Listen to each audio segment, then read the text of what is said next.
Good afternoon, and here is the S&P chart, and well, you can see what happened yesterday. Now, I did take some fibs from the last little leg up, that one there, where we double topped, and we have hit the 61.8, but the spooky thing is that although we've hit the 61.8, we've also hit the 38.2 from the yearly lows. Now this is quite significant because it not only is the Fibonacci levels, if you look across here, not the all-time high at all, but it did capture a few of the little highs, 89, 91 sort of area. So there was a good enough reason, if you like, for it to stop there. God knows, the way it went yesterday, it didn't look particularly big all day long. But we did stop there, and although we've carried on overnight, we are actually trading around 27.76 pre-Wall Street open. Now, we've got the 200-day moving average coming in at 2765. So there is a little bit more room on the downside, and you've got that 78.6 coming in at 2745, intersecting with the 50% fib coming in at 2737. So the market is supported down here. Would I expect a bounce today? I probably would say yes if I had to put my hand on my heart. I don't think, as the NAS didn't break through its 200-day moving average, I don't think this will either, without correcting first.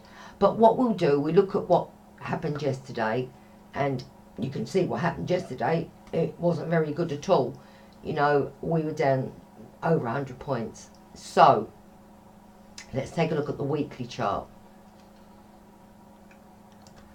So if we take a look at the weekly chart, really there isn't much more I can add to what I've said in the Dow and the Nasdaq. We've worked in much more choppy conditions than what we've seen yesterday. All right, yes, it did happen in one day, but so did a lot of this. This was a daily move, even though I'm on a weekly chart. It was like 600 points down 1 minute, 600 points up the next. It was pretty choppy.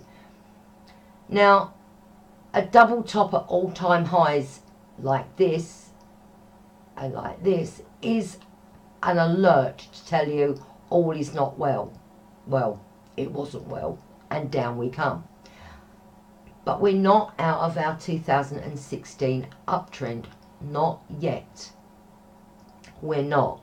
You can see where we double bottomed back down here in 2016, and if those of you who were trading around that time, you would be aware of all the scaremongering and the talking the market down a lot that was going on at that time. But you know what? That market double based, and as a few of my group will attest to, we bounced. Are we in a bear market at the moment? No, we're not. All we're doing is what we saw at the beginning of the year. We are in a bull market correction. Savage, yes. Livable with, depends what way you are. Can we get out of it? Yes. Where we'd come unstuck and where the uptrend would be questioned is if we broke the yearly lows. Now, I think they're going to head for the yearly lows because they can. Okay? And markets do this. They go for the yearly highs, the yearly lows. And we've got 2 more months for this to actually get down to the yearly. We've done the yearly opening price. We did that ages ago. So now all eyes are focused on this, which does come in with the 38.2. If you look at that level there, the low was 25.32. So we're not far off if we get to that 38.2 fib. Now the problem with when you've got such a strong uptrend is the fact that these bear corrections can be vicious and violent, as we saw February and March. They really can be horrible things. So you could do one or two things. You can stand back and not do anything, or look for a place to sell. All the indicators are pointing lower. Obviously our dailies are oversold, that won't matter anything. RSI is relative strength.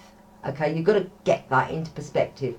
These indicators we use work better in sideways markets, not trending, because if the RSI goes really, really low, that shows me the strength of the trend. It doesn't tell me it's overbought or oversold. What it means is the strength of the trend is that it still wants to go lower. So they don't faze me when we're going into a trending market. In fact, I like it when they're low. It confirms my view.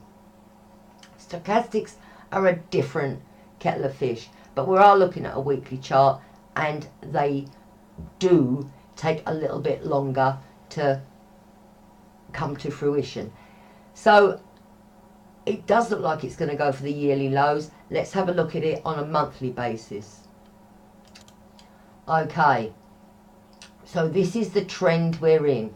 We are currently looking to test that moving average, and that comes in at 27.66.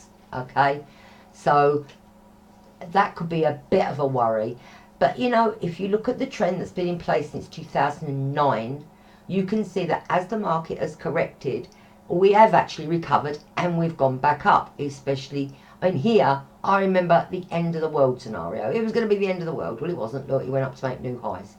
Now, where do we go from here? Below here is going to cause us a problem.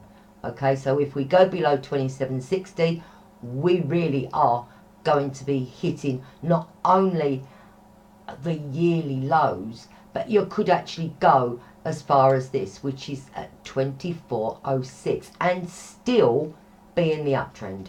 All right, if you look at these long-term indicators, you can see we've diverged. We have been diverging for a while.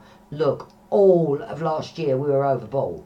You know, this is what I'm saying, that until they change, you have to just ignore them, because otherwise you'd have been selling all year, and wrong, because they don't apply. Now they're starting to apply a little bit more, and we're seeing a turn down. We're seeing a turn down in the RSI, which I'm interested in, and we're also seeing a turn in the rate of change. It's going below the zero line. Now when markets go below the zero line, it starts to trend in the opposite direction. So above the zero line, we go higher. Below the zero line, we should go lower. Let's see what happens on the open today, which is only 4 minutes away. Good luck. Thanks for listening. I'll catch you tomorrow.